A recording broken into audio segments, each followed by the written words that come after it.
Šodien raidījumā, kas labs šogad padarīts Rīgas domas labklājības departamentā, kā pasargāt sevi no traumām ziemā sportojot. Un atkal ir pagājis gads. Tik ārkārtīgi ātri ir laiks, ka dažkārt cilvēki pat nespēja saprast, mums pašiem liekas jocīgi, tikko aiz loga vēl zaļoja zāle, dziedāja putni, krita lapas. Tagad aiz loga jau lēnām plīvo pārslas, un mēs gaidām Ziemassvētkus. Šis gads ir bijis ļoti ražīgs arī Rīgas domas labklājības departamentam. Man pat liekas, ka šo gadu varētu salīdzināt ar tādu ražas novākšanas gadu, jo ir daudzas idejas, kas ir ilgu laiku plānotas, audzētas, piepildītas. Šogad ir nesušas augļus. Varbūt tas pats būtiskākais, ko es gribētu atzīmēt, ir saistīts vispirms ar veselības aprūpes jautājumiem. Es domāju, ka ik viens rīdzinieks ir pamanījis, kā šajā gada laikā ir izmainījusies Rīgas pirmā slimnīca. Viena no vecākajām, pareizāk sakot, pati vecākā civilā slimnīca pilsētā, ir nosvinējusi savus 210 gadus un patiesībā atzimusi no jauna. Šī slimnīca dotajā brīdī, kas ir lielākā ambulatorā iestāde Latvijā, ir iegūsi pilnīgi citu tēlu.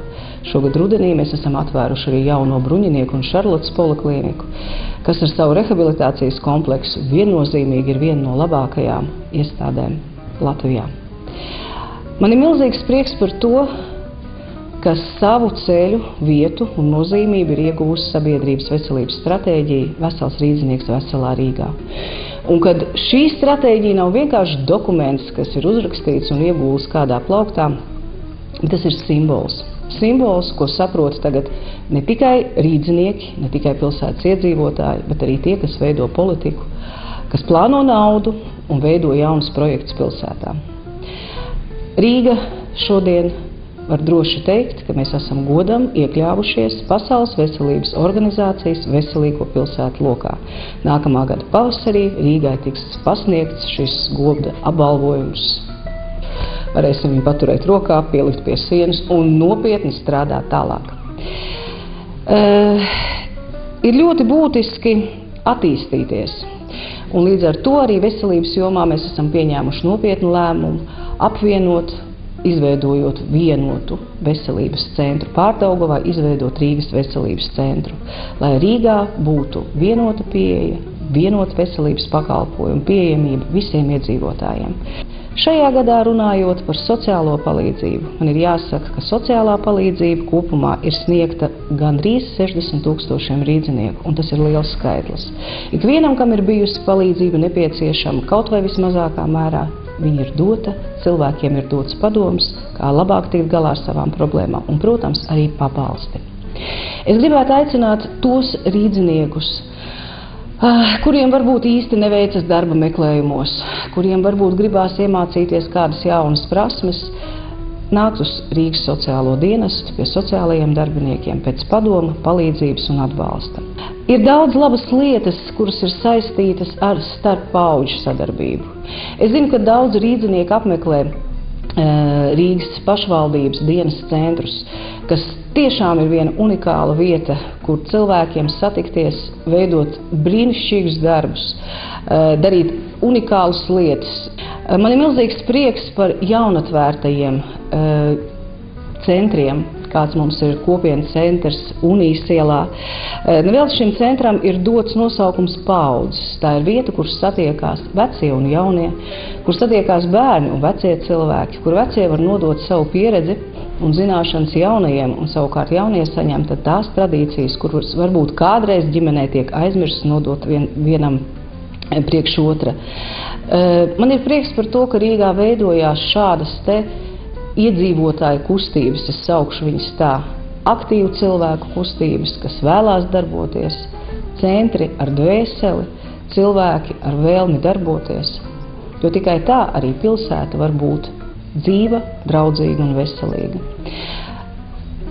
Šo te vēlmi saglabāt sevī cerību, dzīvot ar ticību un mīlestību, es novēlu ikvienam, arī mums, arī jums. Un turpināsim strādāt un sadarboties arī nākamajā gadā, lai mūsu Rīga būtu ne tikai veselīga, bet arī skaista un laimīga cilvēku pilsēta.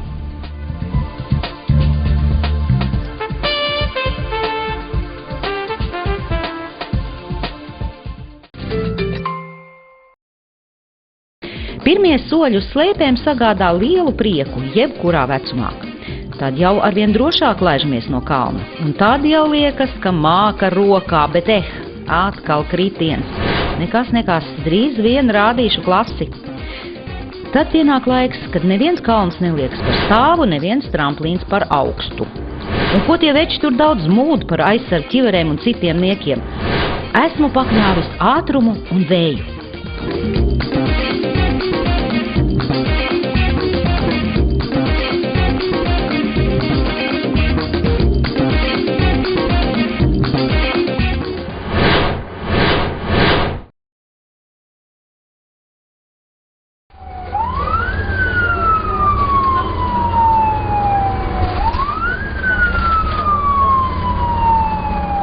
Vai jūs ziniet, ka katru ziemas mēnesi mūsu bērnu slimnīcas neatliekamās palīdzības nodaļā tiek sniegta palīdzība aptuveni 50 ziemas prieku baudītājiem? Tas ir ļoti liels skaitlis. Nu kā tad bērni parasti ziemas apstākļos gūst traumas?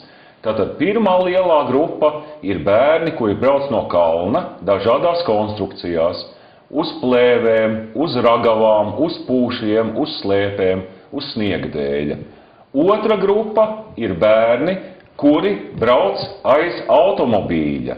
Tātad ieāķējās ar ragavām aiz automobīļa, tas ir arī ārkārtīgi bīstams prieks. Un trešais ir bērni, kuri slido, un slidojot krīt un gūst dažādas skeleta traumas. Saki, lūdzu, kāpēc tev nav aizsargu ķiveres? Nezinu. Man nav uzlikts, nezinu, kāpēc. Tev nav bail krist un spēcīgs sadauzīties? Nē, es jau kuru gadu slēpoju. Nav bail. Bet pastāv arī iespēja tāda, ka tev kāds cits virsū uzskrien, tu var galvu sadauzīt, tā nav? Nē, tā nav bijis. Ko mēs varam darīt, lai novērstu bērnu traumatismu uz kalna? Ir tikai viens ceļš. Arī Latvijā ir jāpieņem likums, kas aizliedz bērniem kalnu slēpošanas kurortos parādīties uz kalna bez aizsardzības cepuriem. Šīs aizsardzības cepures lietošana pasargās no ļoti smagiem galvas smadzeņu bojājumiem, no sejas kaulu lūzumiem, no galvas kausa kaulu lūzumiem, no asins izplūdumiem centrālā nervu sistēmā. Tās ir slimības, kuras ārstē stacionārā. Tās ir slimības, kuras operē. Tās ir slimības, dēļ kurām bērni var palikt smagi, dziļi, invalīdi uz visu atlikušo mūžu.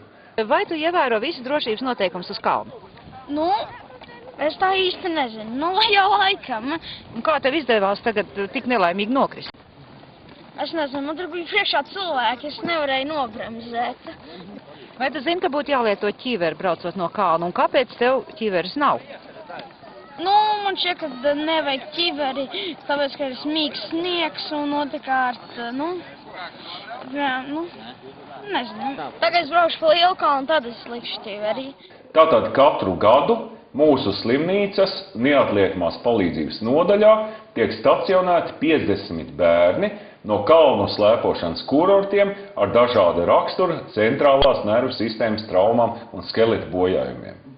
Protams, var teikt, mēs visi zinām šo bēdīgo statistiku, bet kāpēc mēs nerīkojamies? Arī Amerikas Savienotajās valstīs, izdarot slēpotāju aptauju, pusauģi atzīmē, ka tikai katrs otrais pusaudzis izmanto slēpošanas aizsargu cepuri. Mūsu statistika Latvijas kalnos ir vēl bēdīgāka. Mums ir ļoti maz vecāku, kuri rekomendē saviem bērniem, braucot ar ragavām, braucot ar sniega dēli vai sniega slēpēm uz kalna, lietot šo aizsardzības cepuri. Ko saka vecāki? Vai jūs zināt arī to, kāds risks ir braukt no kalna bez ķiveres? Zinu gan, zinu. Bet šoreiz bija tā, ka mazais bērns mācās vēl tikai, un kalniņš ir kā ļoti lēzens un tāds, tāpēc šoreiz viņam nav galvā ķiveri. Bet būs noteikti. Es esmu tiešām par to, lai ievērotu visus drošības noteikumus. Jo. Kā aizsarg ķivers un pārējais drošības ekipējumus uz kalna pasargā no traumām? Parasti ar šiem palīgu līdzekļiem, drošības līdzekļiem var izsargāties no traumām, no smagām traumām. Ja, teiksim, elkonim priekšā ir plastmasas konstrukcija, tad tā konstrukcija absorbē sitienu, triecienu un tie kauli paliek veseli. Ja. Savukārt, tad cilvēks tiek atvests no kalna un viņam nekā no šī nav minētā, ja, tad visbiežāk tad ir kaut kādi lūzumi un tās traumas vienmēr ir smagākas. Aizsarg ķiveri, aizsargā jūsu prātiņu, ja, jo cilvēkam laikam pati svarīgākā lieta ir galva un saprašana. Ja. Un visiem skaidrs zināms, ja, ka galvu nevar bieži daudzīt un daudzīt, ja, jo tad cilvēks parasti kaut kādu daļu savu prātu arī pazaudē. Atvainojos, saki, vai tu jūties tik droši uz kalnu, ka tev ķiveres nevajag? Jā. Un nekādas traumas nav bijušas? Nē. Nav. Un tā arī nedomā, ka tev vajadzētu aizsargt ķiveri iegādāties? Ja godīgi, nē. Es diezgan redzu to dažu pēc. Iegādāties noteikti, varbūt nav mācā vajadzētu. Dakteris iesaka. Ko es gribētu teikt par pārgalvību, nemēģināt darīt to, ko nekad neesmu darījis un nemāki darīt, lai palielītos, lai meitenēm iepatiktos, ja. Tomēr jāpadomā, ko dara, vai tu to māki un vai tu to vari izdarīt. Vai slēpošanas aizsarg ķiveri pie mums ir obligāta? Šobrīd normatīvos aktos nav noteikts prasības cilvēkiem lietot ķiveres. Tas, protams, ir politikas plānošanas jautājums un politikas veidošanas jautājums, vai ķiveres vajag noteikt kā obligātu aksesuāru vai nē. Manā skatījumā viennozīmīgi bērniem un droši vien ieteicams arī citiem slēpotājiem, snowboardistiem ķiveres tomēr lietot vajadzētu. Vai tam ir jābūt noteiktam likumā, tas jau ir droši vien politikas veidotājiem jautājums. Es domāju, šo te mērķi var sasniegt arī skolā, skaidrojot bērniem, ka šis pakalpojums ir saistīts ar augstiem riskiem un veicinot šo te ķiveru lietošanu. Kādai jābūt drošai slēpošanas trasei? Droši trasa tas nozīmē pietiekami daudz informācijas. Tas nenozīmē, ka katrs koks ir aplikts ar madraci, arī Alpos, Eiropā, visur kalnos. Katru klints bluķi neapliek ar madraci. Slēpotājiem pašam jāsaprot, kur slēpot tāpat kā uz ceļa. Katru alejas ozolu arī nevar aplikt ar dzels norobežojumu. Tāpat arī uz kalnu, bet ir jābūt tīkliem vismaz tajās bīstamajās vietās, kur slēpotājs ar slēpotāju var saskrieties. Ir jābūt drošības madračiem un pats galvenais, pēc mana prāta, ir jābūt profesionālam apmācītam personālam. Tas sākot no pacēlāja dežuranta, beidzot ar instruktoriem. Mēs varam ievērot trašu drošības noteikumus, kā mēs gribam. Mēs varam katru stabu nopakot ar porolonu, bet tas nelīdzēs, ja paši slēpotāji neievaros noteikumus un nepratīs bremzēt. Kādi ir slēpotāju pienākumi drošībai uz kalna? Slēpotāju pienākumi pirmkārt un galvenokārt ir nelīst virsū kalnam, ja tu neproti nobremzēt. Tas ir pats galvenais, un ja tu pirmo reizi atbrauc uz kalnu, tad obligāti un vēlreiz obligāti, vismaz 1 stundu, ir jāņem instruktors, kurš iemācīs pamatdrošības noteikums un kā nobremzēt. Tas ir galvenais.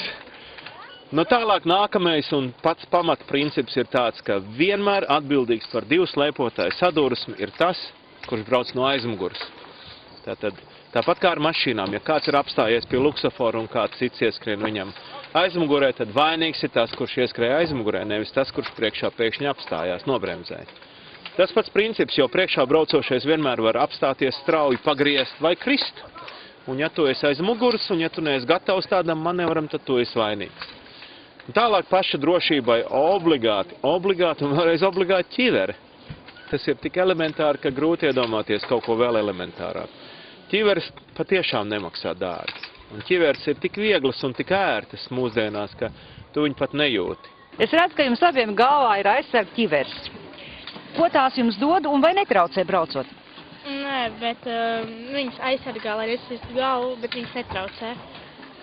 Jā, viņas ir uztaisītas pietiekami ērtas un viņas braucot netraucē. Un jā, un tās aizsargā no galvas traumām. Un ko tētis varētu teikt? Kā jau Rihards teica, ir ļoti no svara ne tikai baudīt ziemas prieks, bet aizsarga ķiveri ir tiešām nepieciešama, lai uz kalna pie visniecīgākā kritiena tomēr pasargātu galvu, kas mums ir dota tikai viena, jo kas ir bijuši uz kalna zina to, ka sniegs šeit nav tāds pūkains un mīgs kā dārzā, ka mēs nokrītam un zīmējam eņģeļus, bet sniegs ir ciets kā akmeņs, tā kā katrs kritiens ir diezgan nopietni, un tikko bērns ir apgūst pirmās iemaņas, tad viņam gribās jau braukt nevis tā kā opītim, bet arī kaut kādus trikus taisīt, un tad jo īpaši ir nepieciešams vairs ne tikai kaska, bet arī citi ekipējumi kā bruņas, kas aizsargā muguru, speciālas bikses, kas pasargā astes kaulu, un tā tālāk, jo mēs nopietnāk un profesionālāk gribam ar šiem te ziemas sporta veidiem nodarboties, jo profesionālāks arī vajadzīgs ir drošības aprīkojums. Bet tā viennozīmīgi nav modes lieta, tā ir tikai un vienīgi drošība. Un kur tētim ķivera? Tētis tagad nebrauc, tētim tāpēc ir tikai siltā ausaine. Arī es esmu ziemas ekstremo sporta pārstāvis. Man aizraušanās ir dēļošana, bet katrs ekstremā sporta veids, vai tas ir uz ūdens, kalna vai uz ceļa, slēp sevī nopietnas draudus veselībai un dzīvībai. Esmu pabijis kalnos ziemas laikā gan Alpos, gan Skandināvijā, un jāsaka, ka tur redzēt kādu traucamies pa trasi lejā bez ķiveres ir gandrīz neiespējami. Ķiveres galvā ir gan pavisam mazām sīkaļām, gan patsmetniekiem, gan pieaugušiem cilvēkiem, jo viņi to uzskata kā pašsaprotam lietu, jo katrs šis brauciens var beigties traģiski. Bet tāda ir cilvēka daba – riskēt. Bet Latvijā viss ir savādāk. Jā, arī mēs mīlam riskēt. Bet vai esam no betona? Nē. Tādēļ lūdzu vecākus un skolotājus, neļaujiet saviem bērniem un skolniekiem būt noziedzīgi pārgalvīgiem uz kalna. Un tagad liekam ķiveri galvā, laižam lejā, vismaz galva būs vesela, būs ar ko padomāt, es to zinu no savas pieredzes.